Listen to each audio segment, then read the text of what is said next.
I want to tell you how I almost ended my engagement. So within this argument, I remember chatting with God and thinking, Lord, I feel like Arden should have just married some pastor's daughter. He doesn't need this Southern girl with her shame and the skeletons in her closet. I don't want this anymore. And then I realized,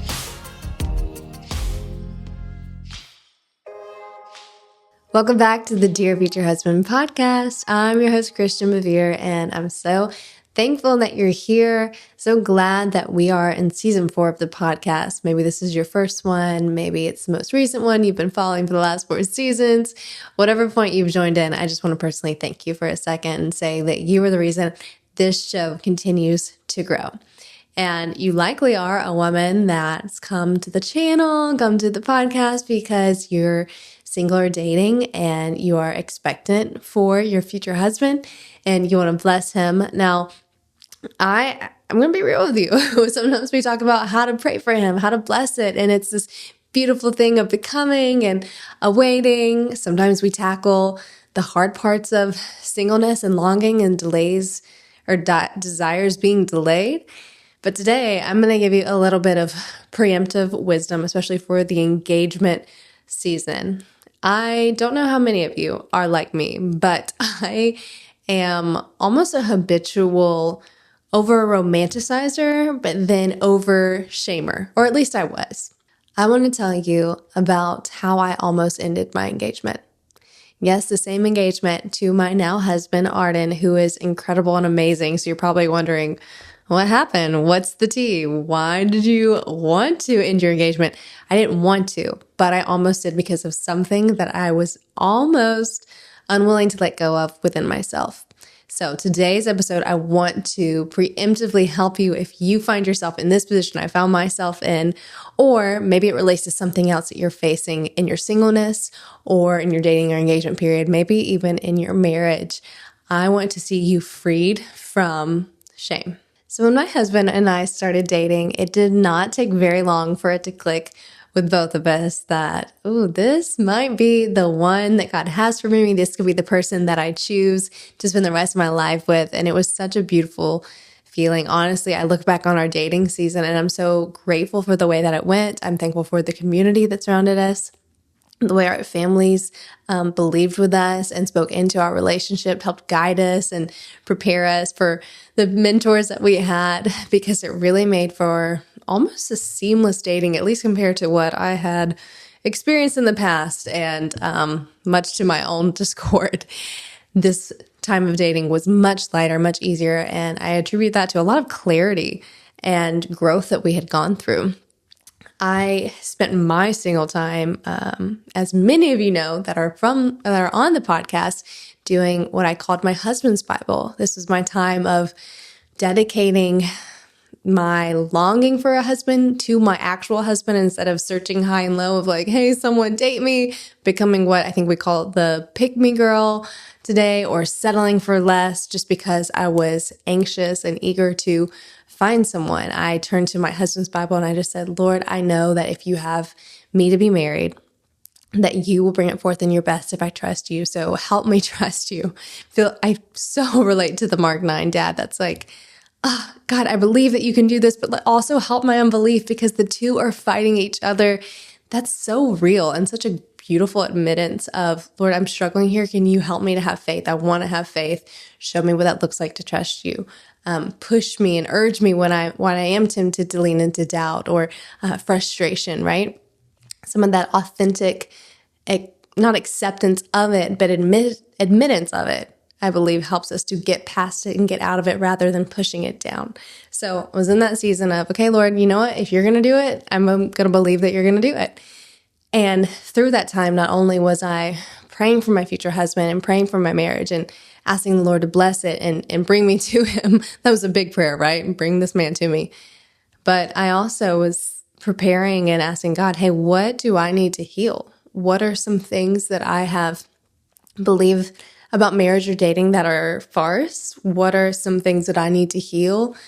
Obviously I've been through relationships, what I need to heal from myself that I brought about in those relationships, or a thinking that was hindering me in the way that I see love. And boy, did he do it. He definitely showed me things that I had been callous to or turned a blind eye to because I either was scared to tap into and it felt like a skeleton in the closet, or it felt like an imperfection that was going to stick with me forever, a way of thinking, or fear. We all have one of those things. And I implore you, if you are in this season of singleness, gosh, what a gift of a time to be able to do that deep dive. And not even just for your relationship, but for your walk with faith, for your friendships, for what you're called to, your gifts and your talents. Like, there are undoubtedly going to be things that want to come against the good things that God has given you, whether that is a spiritual attack or temptation, or it's just the flesh outworking of what do we need to get out of the way so God can shine within us, that he can be present in our relationships. He can be present in the way that we live and we speak. And that could just be, let's just name a few here. It could be, you may be prone to distraction or addiction. You may be prone to anger or being over romantic and just like want to give your heart readily without cause and care. There's so many things there that could be big or small. And I'm not saying that to point a finger of, all you single people are wicked. No, that's not the point. It's if we believe that God is calling us to sanctification and growth, and that he does want to bless us with wisdom and understanding. He does want to give us gifts. He does want us to walk in integrity and in his image. I want to at least lean into that as much as possible. And I found myself when I was in that single season before I met my husband, really wanted to embrace that for my relationships, and just really, I guess, more so aware of, I probably have a self-sabotaging way of thinking about love, believing I'm unlovable, whatever kind of baggage you've strapped onto your car, let's get that off. And that's such a good season to dive into that. And I did a lot for the most part, but you never do it perfectly or completely, right? No one's going to be this pristine, shining wife. I mean, we hear Proverbs 31, oh, she's wise, she's disciplined, she's beautiful, but she's not perfect. She's still going to have her things that she has to overcome. There's still going to be things that her marriage helps sharpen within her, right? Because that's part of the gift of marriage, is you basically get this mirror of a person that's going to call you up. It's going to help you see things that you've been blind to. That's going to encourage you to be your best. So when Arden and I met, I'm so glad that I tackled a lot of that. And a lot of that I believed helped us to be able to have that peaceful dating. It allowed me to be able to hear wisdom that the Lord was speaking. It allowed me to be able to welcome counsel without getting defensive. Just some key things of like, even what we see of the fruit of the spirits. Are you humble? Are you hospitable to what others are going to say? Are you open to it? Do you have a heart that's like, okay, search me, Lord. Like, feel free to call things out. Feel free to beckon me to be better, right? But again, I didn't do that perfectly, or I didn't flush out everything. And for me, a big lingering effect was shame. And I say this in Break Up With What Broke You, which, pause, if you are experiencing shame, I understand how it can be such a nagging voice in the back of your head of you're never going to be good enough, or God's never going to be able to use you. You're never going to be able to have a good, thriving relationship. You did this mistake. This runs in your family. You have this prone tendency to do, like, none of that. Shame is going to try to limit you and keep you into your past so you cannot go forward. That doesn't say we don't take responsibility or anything that we've come up against is light and fluffy and doesn't matter. But what I am saying is there is redemption. There is accessibility to the power of God and the grace of God to be able to move forward in power and in his strength. So let's silence shame. I understand if you're hearing that, but hear me. You can move forward from this. God does want to continue to use you, not just because we deserve it, but because he deserves that chance of glory, right? And we all have a testimony awaiting that's going to encourage the next person, that's going to glorify him and his power and his kingdom. So when shame tells you that you're the only one that's messed up, that no one will understand, that no one will love you because of what you've done, or they wouldn't want to be your friend, just tell shame to shut up. It's as simple as that. Shame, shut up, because you don't understand the power that is available. Yes, there is remorse and there is repentance, but that is not laced with guilt and condemnation. No, redemption is freeing. It points back to the light. It points back to, okay, God, I've completely messed up in this area. What does your word say? Show me the people in the Bible where you've helped them overcome. You've helped them to cast out their fears. You help them to push their sins as far as the east is from the west. Show me the people that were laced and described in certain ways by all their community, their friends and their family, but then you spoke and wrote a new future for them. I want to be one of those people. I want to believe that you are powerful enough to be bigger than the things that I faced, right? That's the kind of faith that I want to sharpen within us. Now, I'm going in deep on shame right now. One, because I felt it, but two, shame is the reason I almost ended my engagement. So we've been dating for a few months, got engaged, been engaged for a few months, and at this point, I think we were going to be married in 2 months. And we went to his brother's wedding, Austin, which they got engaged, I think, a few days after us, and then got married a few months before us. So that was so fun to be able to do that season together. But we're at their wedding, and the wedding's over, and we're going back to where we are. I think Arden dropped me off at where I was staying, and we're in the car, and I can't even remember what the disagreement was about, but we went into a disagreement.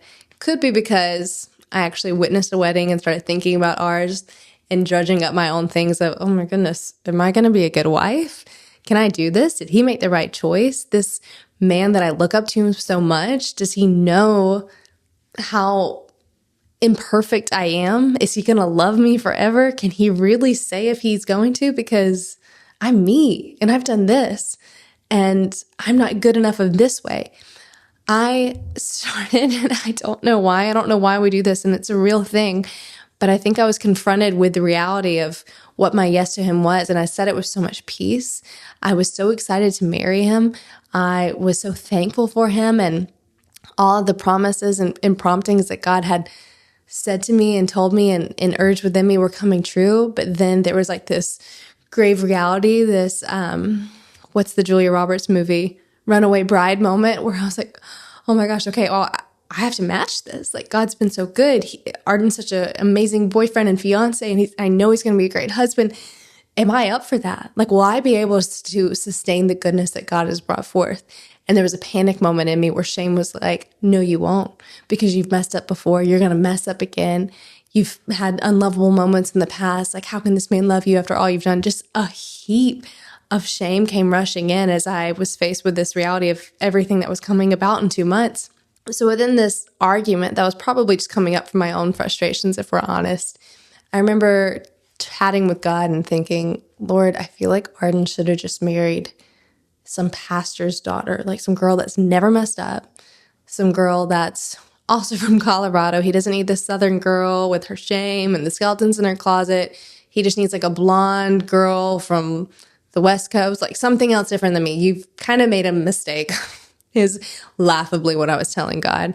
And I felt God gently urge me and say, can you point to a blonde hair, brunette, whatever, redhead, any other woman that has never fallen short of needing my grace? Can you show me this perfect woman that you claim your fiance that you love so much deserves instead of you? And I thought, well, no, I don't know anybody perfect, but surely you do. And there was this moment of me realizing, like, I can berate myself so much for who I think I should be and who someone else, almost comparing myself to this utopian person that I can think of as a way to dissociate from all God's done. Like, let me just dissociate from the overcoming part of my shame, because I'm going to let my shame just be more comfortable in that. And I know that sounds a little counteractive of like, no one likes shame. No one likes to be reminded of their sin. No one likes to sit in that emotion and in that veil and that shrewdness. But we almost do. Like, the victim mentality is so strong, and it's such a spiritual attack, yes, but it's also just like this comfort blanket. Like, are we going to rip the blanket off and go and confront our shame, or are we going to allow ourselves to sit in it? In that moment, I was sitting in my shame, and I was trying to feel sorry for myself by saying it'd be easier if he just married someone that's perfect. And then I realized none of us are perfect.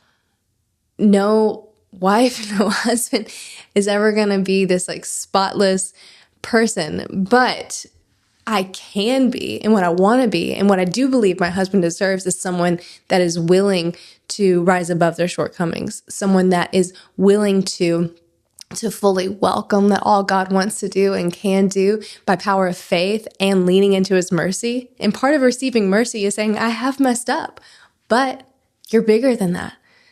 I'm going to admit and repent, but I'm also going to believe and accept. And I don't know if you've ever been this way, but I've definitely been the person where maybe it's Christmas time or your birthday is right next to a friend's birthday, whatever it may be. You're dating and it's Valentine's Day and you give a gift and you're like, yeah, like I got you a gift. Hope you like it. And then they give you a gift that's so much grander or costs more or took more intentionality. And you're almost like overcome by, oh man, I don't deserve this gift, especially after what I've given you. And instead of just saying that, like, I'm so thankful. Wow, this is beautiful. You shouldn't have. I can't believe this. I'm overcome by joy. I would be the person that's like in my head retreating and thinking, oh my goodness, I didn't spend enough. I didn't do enough. This is such a poor gift compared to what they've given me, and like retreat back. And so instead of leaning into it and embracing the uncomfortableness with gratitude and realizing it's a gift, I'd be the person that's like, thank you. Like, I'm so sorry. No, like I need to go fix this. When someone giving you a gift that grand, especially if they do know, like, wow, I spent time and money on this, all they want is that reciprocation and like that chance of connection from that. They don't need you to go run away from the moment to the store and buy them something more expensive. Like, they just need you to receive. And I feel like that is an equivalent, that's an imagery of what God does for us. Like, we could absolutely never match the gift that he's giving us in being our Savior alone, but also in the matter of sanctification and being there for us continually. We're never going to match that. But what we can do is just say, God, I'm not going to run away. I'm not going to hide. And I'm not going to play coy with you. I'm going to just thank you. And I'm going to walk in this lavishly because I know it's not a reward because the things I've done, it's a gift that you freely give us. So what I'm going to do is I'm going to receive it. And I'm going to show people, I'm going to say, hey, I'm going to lean into this. I'm going to wear this gift almost like a beautiful necklace. I'm going to show it off. And I'm going to do my best to keep it clean, to keep it honorable, to keep it forthright at the very first thing people see about me because it is that good. Now you may be asking, okay, but I've like habitually sinned or I continue to make bad choices in my relationship.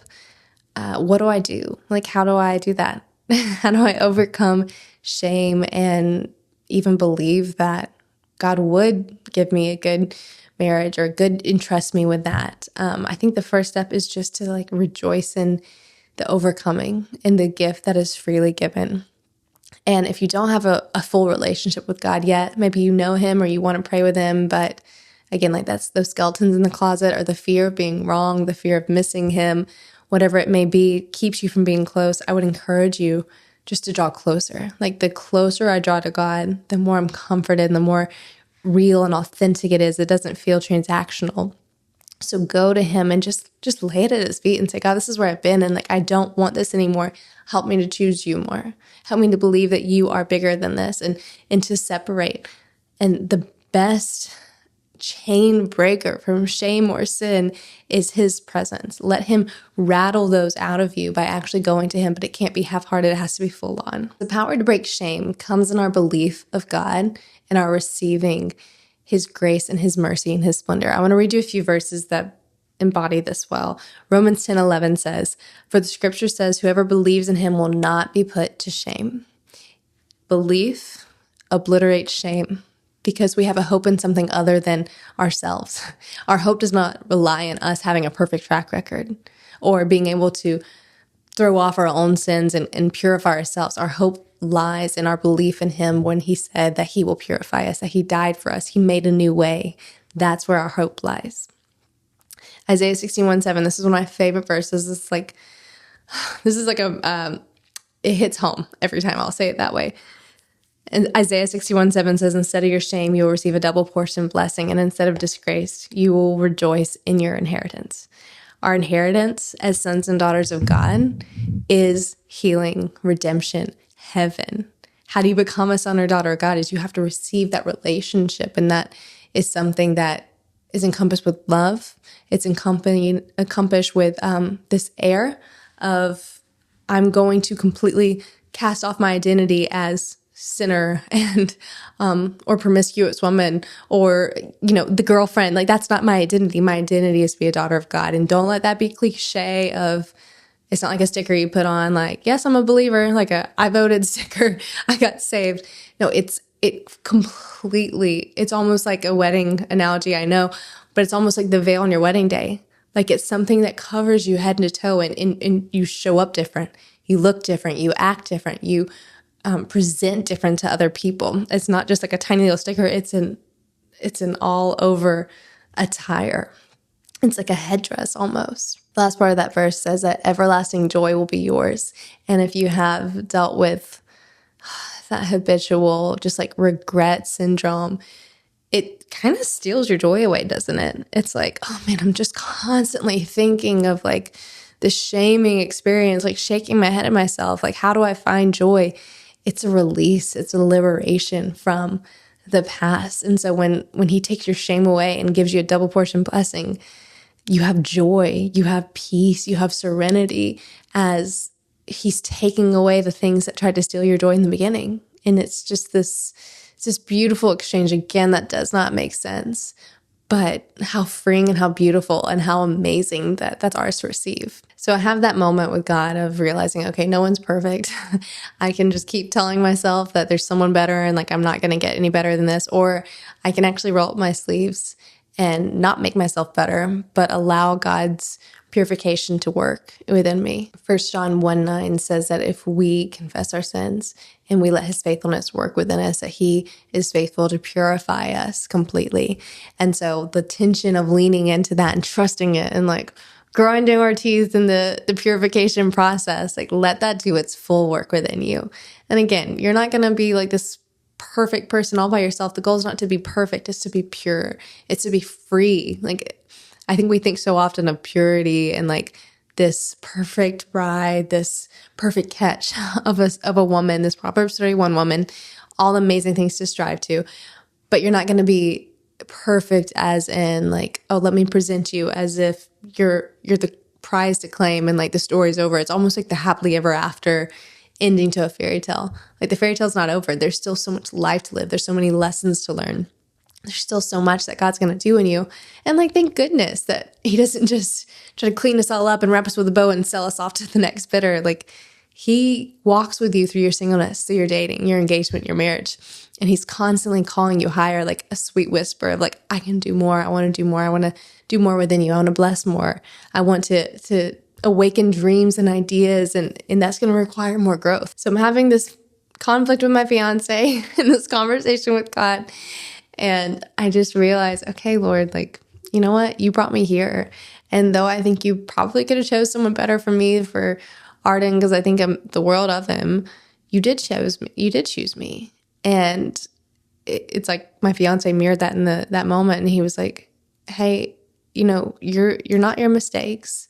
I'm not the person that's hurt you.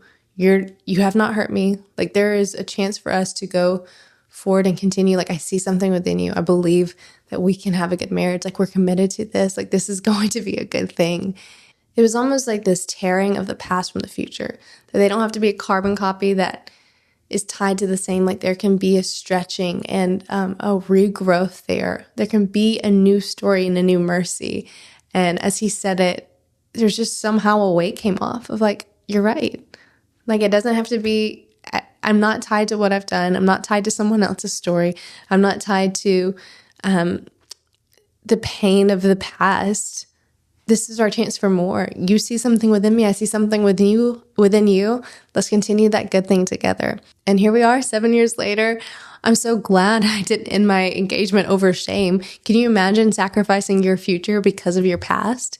And so often we do let ourselves stay stuck in the same narrative, or we tell ourselves the same story, but what could be different? And I'm going to challenge you guys a little bit. What do you need to do to make it different?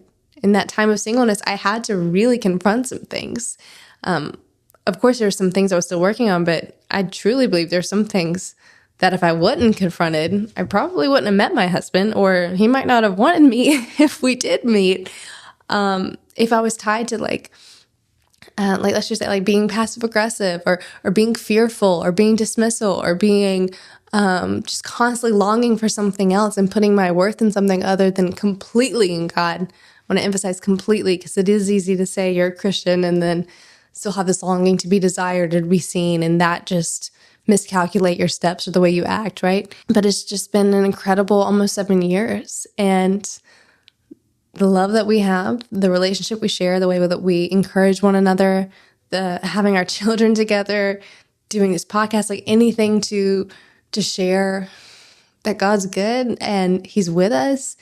I don't want to sacrifice any of that because of mistakes I've made in my past. I want to grow from the past so I continue to walk forward and keep growing with God.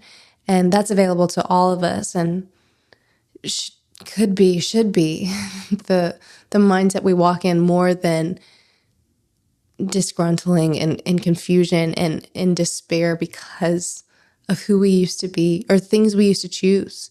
Like I say this in Break Up with Boku, but I believe shame is an inability to separate who we are from what we've done. That does not have to be you. You can take ownership for that and then cast it out. Like claim it and then ditch it. So you can keep claiming more things and you can move on to who you really are called to be and accept the things that God's fashioned within you, not the things you picked up on the road on the way to where God's calling you to be. So we did get married, and I'm so glad because He's been an incredible husband. It's been an incredible almost 7 years, and I hate to think of the things that I could have left aside because of the things I left in my pocket, the things I'd kept holding on to, which I should have just let go. And so if you are struggling with that because of whether it's things you've done or mindsets you've adopted, or let's say you're 14, 15 watching this and you're just thinking, well, no one's really ever chose me, so why would someone else? Maybe it's shame, maybe it's doubt, maybe it's discouragement, maybe it's trauma. Whatever it is, I want to relate with you that I felt some of those feelings that you're feeling, some self-inflicted, some by others. And though it's not easy, and though it feels all-encompassing right now, I want to assure you and almost let you envision yourself like the Lord inviting you to a lighter load, and what that looks like. How can you journey through that and trust in Him and believe in Him, believe for Him to release you from that. I feel like shame is like a shackle tying you back to the past. How can you be liberated and walk freely into the future? Perhaps even spend some time asking God that tonight, searching that out with Him. Maybe in a practical sense, okay, what am I going to let go of? What are the things, the areas, the people that remind me of that shame or keep me tied back to it? How am I, though it doesn't really sound applicable, what it is, how am I comfortable in my shame, or how am I just self-sabotaging and keeping myself here, right? What mindsets do you need to let go of? What entertainment do you need to let go of that's fueling a narrative? What friends are calling you to the wrong places and the wrong pleasures of fun, right? Like, let's get really real about what we can take accountability in, or if it is something like trauma or something that someone's done to you, who is a safe place to process that with? What does healing look like? How can you begin to let some people in or trust again? There's just, and I say that not because it's light or it's easy, but if we think past the now, if we think towards the future, what do we want to be a part of our story moving forward? We can't control what's in the past, but in this present moment, we can be liberated from things that are keeping us back, from that shame narrative. And if it's just shame, I want you to say, shame, shut up. You don't control where I'm going. You don't have the final say. That is in God's redemption. God's weaving a new story for you. And I fully believe that. So whether you're single, whether you're dating, engaged, married, divorced, I want you to just ask God, what do you have for me? This is the desire I have. I want to live righteous for you. I want to have a godly marriage. I want to be thriving. I want to be free. I want to be able to wake up in the day and think, okay, God, what are we doing today? Rather than no one is going to think I'm good enough. And He doesn't want that for you. It's not really profitable when you think about it. It's not a good investment on the things that He's fashioned within us. How can we walk in belief and freedom and liberty? Because I believe that's available for us. I want to read one more verse, which I think is so comforting and compatible with the Dear Future Husband title as we talk about this. It's Isaiah 54:4, and said, The God of Israel, who is your Redeemer, will be your husband. The Lord will call you back, and you will no longer be called the forsaken, or the one whose husband is forsaken, but you will be called the one whom the Lord is pleased with, and your children will be called the children of the living God. When we envision what we have and where we're going through the lens of what we can do ourselves or what we've already done, it's a limited haze and gaze. But when we see that through the lens of, hey, the Lord is who fashioned me. The Lord is the one who directs my steps. The Lord is the one who gets the glory from my relationship. He's like my husband, my covering, this bride in church analogy of like, he walks before me. He has set the trajectory and he's made a way for me. I'm going to let my marriage follow that. I'm going to let my self-worth follow that. I'm going to let my countenance and the renewal of my mind follow that rather than follow what I've established. What possibilities ahead. What beauty and splendor and things beyond we can even imagine for our walk and for our lives are ahead of that when we follow that narrative. But because the Lord has called me, I will be called the one with whom the Lord is well pleased with. I'm not going to be called according to my past. I'm going to be called according to his grace and his mercy. And I'm going to allow myself to be called that. So I hope this has spoken to someone and spoken to you. Or you at least get a little chuckle out of my inner turmoil thinking and fighting with my husband because of things that I was holding on to. So I hope if you were drawn to this episode, that you relate in some way, that it heightens something within you, that you feel this liberation to renew your mind and to start thinking afresh, to start thinking with peaceful thoughts and thinking through the lens of the Lord rather than the lens of the past. And if you enjoyed it, I hope that you'd subscribe and stay a while. I wish that we could have like this coffee moment and talk about all the things, but I'm here through the camera, pretending that it's coffee, wanting to speak with you every Thursday. So make sure you hit that subscribe button and you don't miss an episode. Again, I'm your host, Christian, and I will see you next time. Thanks for being here.